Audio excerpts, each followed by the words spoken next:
So, intro to psychology. All right.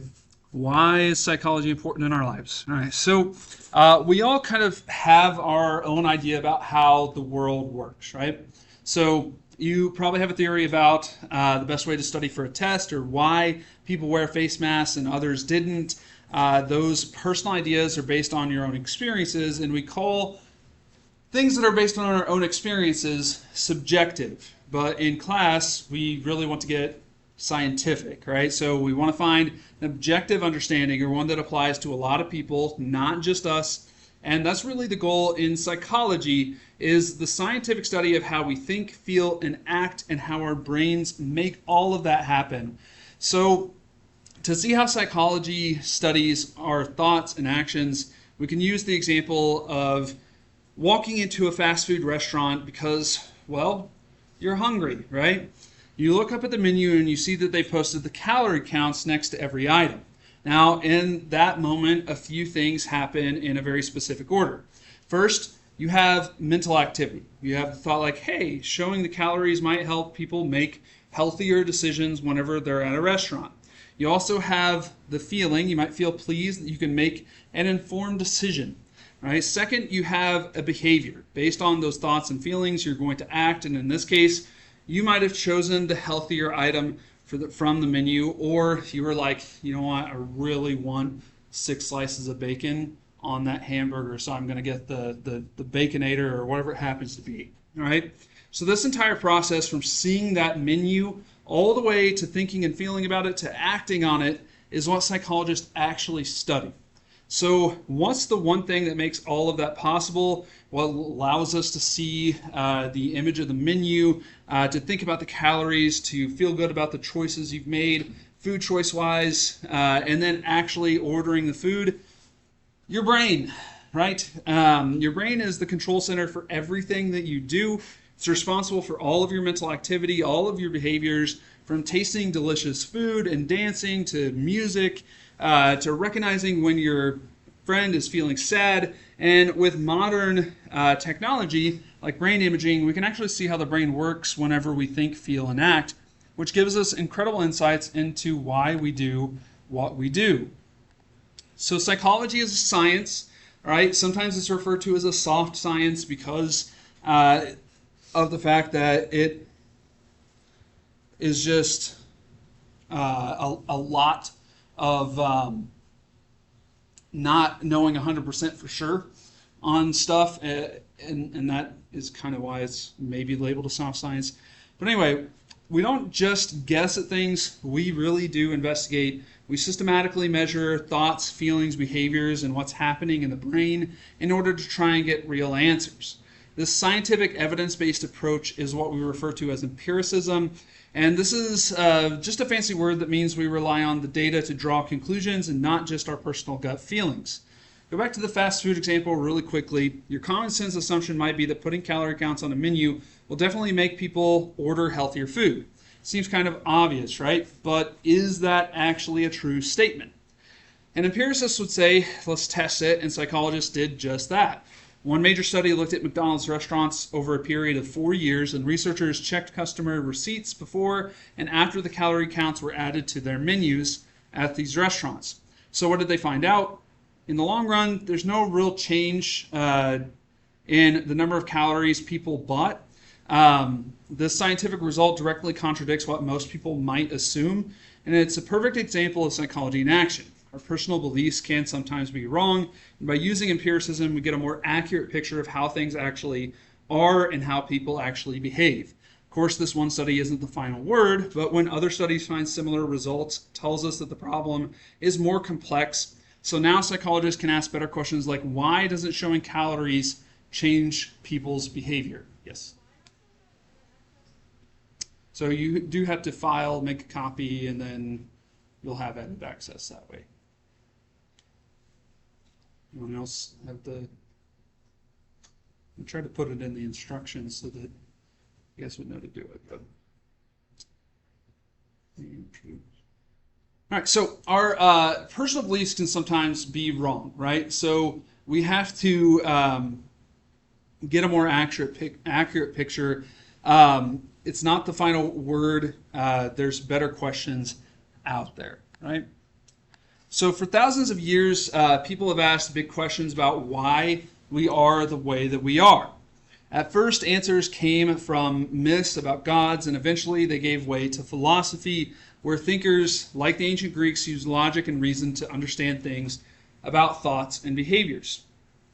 A key debate was the mind-body connection. The famous philosopher René Descartes argued that the mind was completely separate from the body, and psychology grew directly out of those big philosophical questions about how our mind actually works.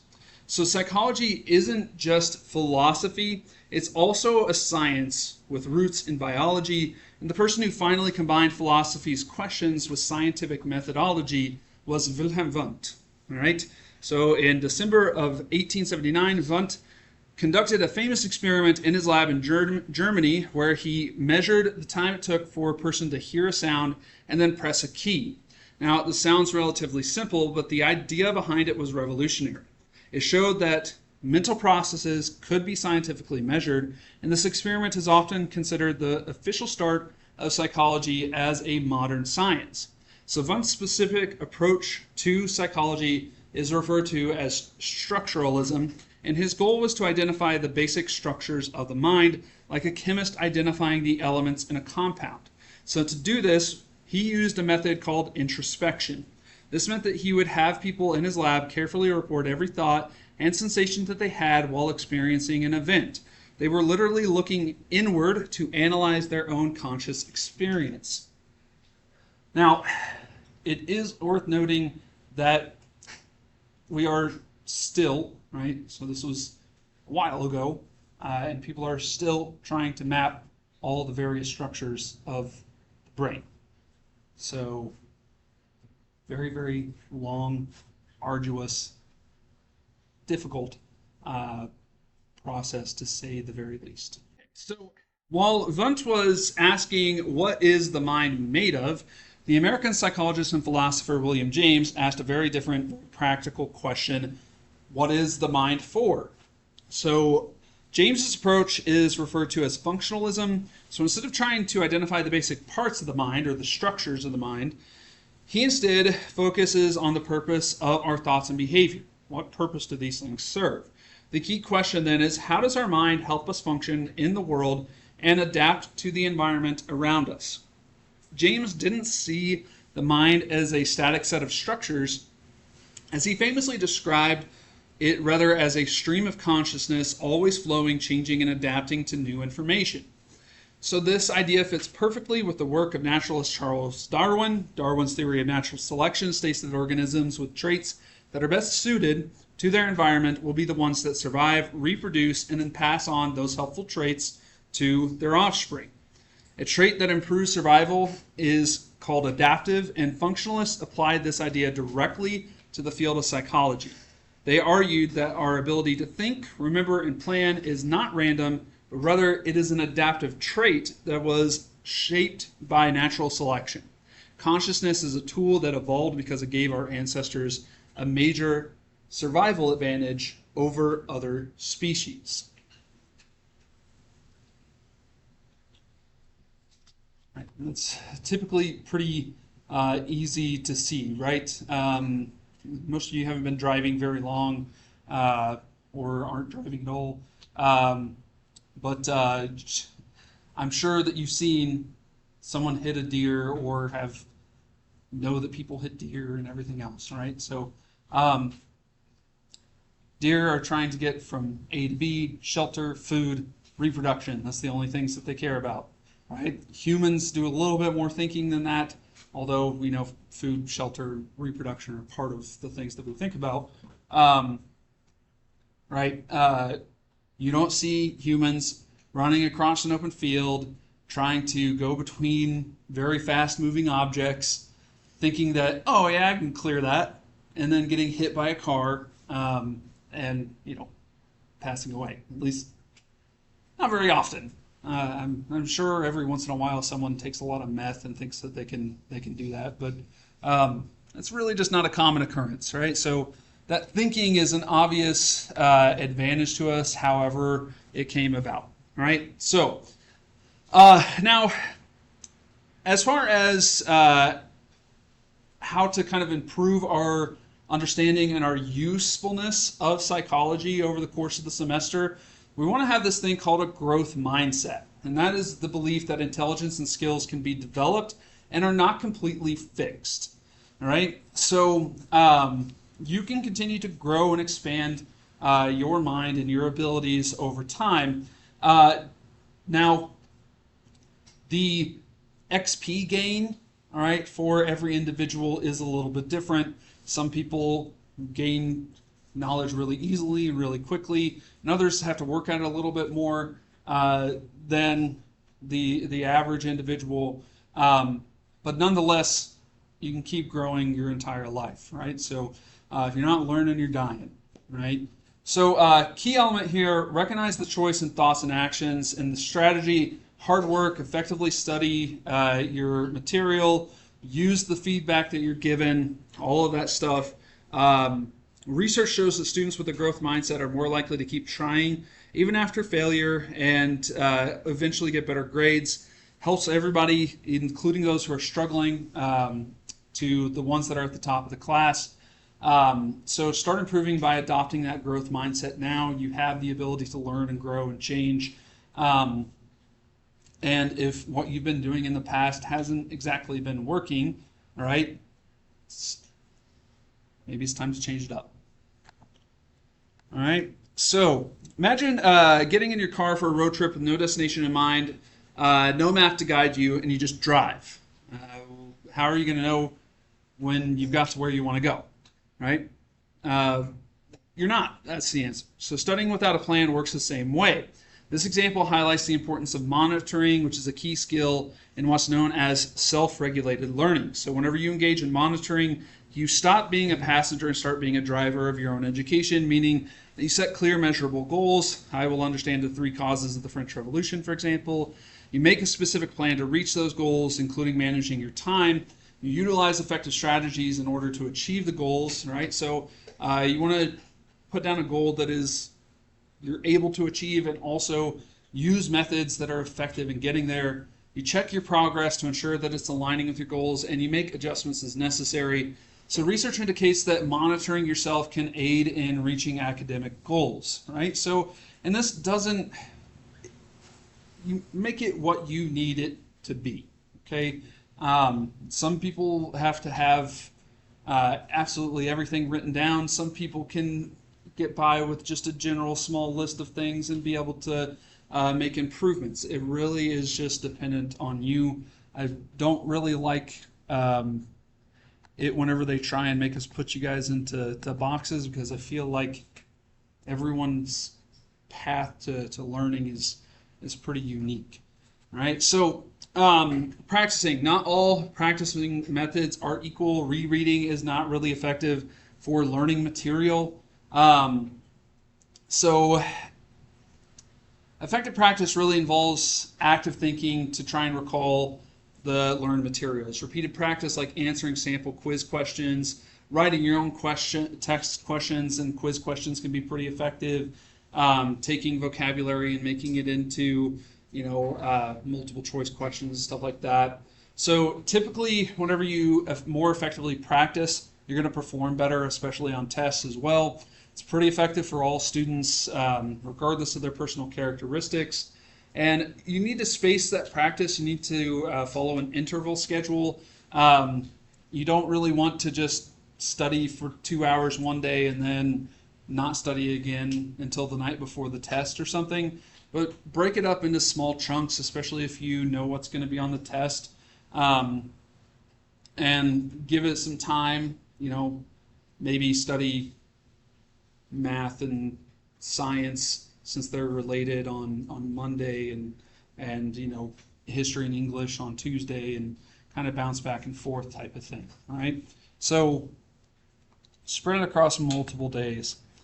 All right, so your brain, as kind of the videos that we watched the other day mentioned, you only have so much attention that you can put on things. Multitasking while studying in class may seem effective, but it actually hinders your learning. So it's a principle of selective attention. You focus on what's important and you try and ignore the distractions around you. So heavy media multitasking leads to a lot of negative effects on attention and memory. So students that use social media during class or during studying really perform pretty poorly in college classes. So even being near someone engaged in web surfing during a class can lower your grade, which is why we've really went to the turning off of all electronic devices, storing them in our locker, trying to stop focusing on unimportant things. So getting rid of all the YouTube watching and games, and direct attention to what needs to be learned. So you guys are focused on what you're supposed to be doing and not a whole bunch of random other things. So to learn effectively, you need to connect new information to what you already know. All right, so we're going to eventually learn about the brain and neurons and neural connectivity and stuff like that. But just think of it this way. Basically, it's a lot easier to make connections between new and existing information whenever you purposefully try to do that. You connect things to what you already know. So for instance, if I say the word dog, you probably have, if you have a dog or multiple dogs, you probably have an image of your dog appear in your mind. So if you learn about different things about your dog, like how many bones a dog typically has, how many species of dogs there are, etc., etc., etc. You're connecting all of those things to a piece of information that you already have. And that's going to build a stronger connection than if I start naming random made-up animals from different TV shows and movies and stuff over the course of the year. Like you're just better at taking a piece of information you already have, and if you can string something to that new piece of information, it's going to go better. It'll build a much stronger neural connection, and you'll remember it a lot easier. All right, so you can connect things across various domains, and those connections serve as cues for organizing and retrieving information from a memory. So, in other words, you start thinking about the methods like please excuse my dear Aunt Sally, right? So parentheses, exponents, multiply, divide, add, subtract, right? And you can kind of go through all those processes whenever you're trying to solve an equation and all that good stuff. All right. Okay, so effective learning requires hard work and may not feel easy. Some study strategies may be ineffective. Highlighting material doesn't really engage a whole lot of thinking. Now, I will say that if you're looking through a really thick, large amount of material and you're going in and highlighting, vocabulary words that you don't know or stuff to look out at later, or you're writing a paper and you're highlighting stuff that you're going to quote in your paper later, that highlighting can be effective. It really depends on how you use it. If you're just highlighting and you don't know exactly what it is you're highlighting, it's not really helping you a whole lot. But explaining concepts and providing personal examples enhance memory and learning. So strategies like elaboration strengthens the memory traces in the brain. And basically this involves working very deeply with the information through explanation or examples. Immediate implementation of this can improve academic success. So this would be where, again, you see a word that you don't know what it is, you go and find the word and you add what that word means into your notes for whatever it is that you're working on. You're elaborating, you're providing more detail, more context. It's going to help build neural connections. Okay, so you've probably seen believable sounding claims online, like the idea that rage rooms are a great way to deal with anger by letting off steam. It sounds like it should work, but psychological research has actually shown the opposite. Venting anger often makes it stronger, and a better evidence-based approach is to relax and use deep breathing to calm down. And this is where critical thinking comes in. Before you take this psychology class, it's easy to accept information without questioning it, and the major goal of the course is to teach you how to become a more critical thinker. Critical thinking means that you don't just accept information at face value, and instead you systematically evaluate the evidence to reach a more reasonable conclusion. Using this skill will help you in your daily life. For example, by choosing a method for managing anger that actually works. It will also make you a better student. Research shows that students who practice critical thinking leave an Intro to Psych course with a much more accurate understanding of the subject than do others. All right, psychology really lends itself very well to this because I will say this again and again, psychology is an ever-changing field. What we know now might conflict with our understanding of things in 10 years pretty easily. So you have to keep that in mind as we kind of go along. We're working with the best information that we have at the moment, and that's about all we can do. So when you encounter a new claim, be open to it, but also be cautious. The first and most important step in critical thinking is to ask, who is telling me this? You want to evaluate the source. You need to be skeptical because if you can identify the source, though, you then have to decide if that's credible. All right, so typically credible sources in psychology are experts. They have advanced degrees from reputable institutions. They've published professionally multiple times in scientific journals. They have peer-reviewed articles that have been published. And then you have to remember, are they trying to inform you about something, or are they trying to sell you something or push a specific agenda? A source with an ulterior motive might twist the information to fit their goals or create a bias. So if we look at that claim that rage rooms are good for you, the source came from USA Today, a newspaper article, and while it's a known news outlet, its trustworthiness can be debated, and it's not really a scientific source. The article heavily quoted the owners of the rage room business. Their primary motive is probably financial, so of course they're going to say what they want to say about it, and that's a major red flag. And the expertise, the article quotes only one psychology expert, and his view is a very, very small part of the story. So a critical thinker would look at this and conclude that the source isn't really that believable, as the people making the claim have a financial interest, and the expert voice is really drowned out over the course of the article. So psychology is a science, which means the only acceptable proof for a claim is empirical evidence from research and not our feelings, right? So yes, in psychology, we examine feelings, but we examine feelings from an empirical mindset. So it's tempting to accept a claim that fits with your gut, but you have to be cautious. Your personal feelings fall into a few categories, none of which count as scientific evidence. Intuition, that gut feeling like thinking calorie counts on menus should work. And beliefs, accepting something is true like a rage room will relieve your stress. And opinions, your personal judgments like thinking that rereading was a good way to study. These are valid parts of being human, but they aren't facts. In science, we need data. Real evidence comes from well-described scientific studies that have been checked by other experts in a process called peer review. And even within a study, you have to think critically, is the method flawed? Are the conclusions exaggerated? Are they forgetting about a bias? Did they miss something? So let's look at the evidence for the rage room. The article mostly quotes owners and customers, and one customer said her experience was cathartic, emotional relief. This is her personal belief. It's not scientific proof, as the article presents no empirical research to support the idea that rage rooms are good for mental health in general, and therefore a critical thinker's answer to the question, is it strong evidence, should be a clear no. The final step of critical thinking is to ask, do other believable sources agree, as one source is never enough. All right, so to get the full picture, you need to find other credible sources and cross-reference this information to see whether it confirms or disconfirms the original claim. The strong claim will often acknowledge different perspectives and then explain why its own view is better.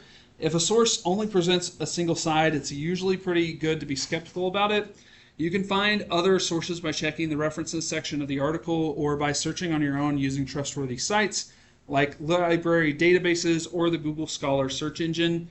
So the original article on rage rooms doesn't cite other sources and includes only one expert quote that actually contradicts the claim, and that's a red flag. If you search, is venting healthy on Google Scholar, you're going to find numerous scientific studies. For example, one major review of the research states that venting has virtually no support and actually increases the likelihood of you being angry. And based on this cross-referencing, a critical thinker would conclude that The claim about venting is not supported by the broader scientific community, and your final verdict on the claim should be a clear no.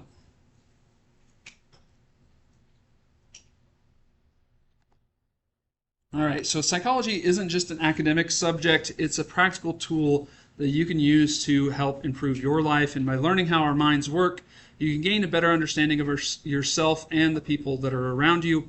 So, studying psychology can help you answer personal questions and improve your daily habits. You can learn how to sleep better and feel more rested, improve your memory and study more effectively, manage stress and increase your overall well-being, understand your own personal traits, and recognize the symptoms of common mental health challenges like anxiety and depression, and know where to go to look for help. Psychology also provides a lens to understanding other people in our lives. It can help us see how family members and friends grow and change over their lifetime, what motivates people to act the way that they act, and how social situations and group dynamics can influence the behavior of the people around us. So by learning about these topics, you can improve your relationships, become more empathetic, and experience a more positive life overall.